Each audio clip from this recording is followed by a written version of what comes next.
ത്രിയേക ദൈവത്തിരുനാമത്തിന് മഹത്വം ഉണ്ടായിരിക്കട്ടെ. വചനപ്പുലരിയിലേക്ക് എല്ലാവരെയും സ്വാഗതം ചെയ്യുന്നു. യെശയ്യാവിൻ്റെ പുസ്തകം 44 അധ്യായം അതിൻ്റെ 6 വാക്യം ഇങ്ങനെയാണ് വായിക്കുന്നത്: ഞാൻ ആദിയും അന്തവുമാണ്, ഞാനല്ലാതെ മറ്റൊരു ദൈവമില്ല. നമ്മളെല്ലാം ക്രിസ്ത്യാനികളാണ്, ക്രിസ്തുവിൻ്റെ പാത പിന്തുടരുന്ന വ്യക്തിയാണ്.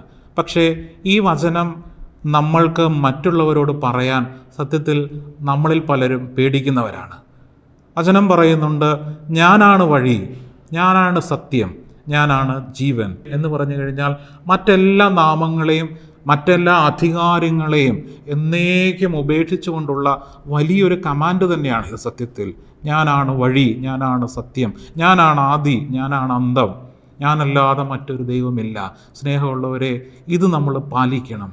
ഇത് നമ്മൾ മറ്റുള്ളവരുടെ മുമ്പിൽ പറയാൻ നമ്മൾ ഒരിക്കലും മടിക്കരുത്. അയ്യോ, അങ്ങനെ പറഞ്ഞാൽ പ്രശ്നമാകുമോ? സ്നേഹമുള്ളവരെ, നമ്മളാരും പേടിക്കരുത്, നമ്മളാരും ഭയക്കരുത്. ക്രിസ്തുവിനെ പ്രഘോഷിക്കാൻ, ക്രിസ്തുവിലൂടെ അല്ലാതെ രക്ഷയില്ല എന്ന് നമ്മൾക്ക് പ്രഘോഷിക്കാനായിട്ട് നമുക്ക് സാധിക്കണം എന്ന് ഓർമ്മിപ്പിച്ചുകൊണ്ട് നിർത്തുന്നു.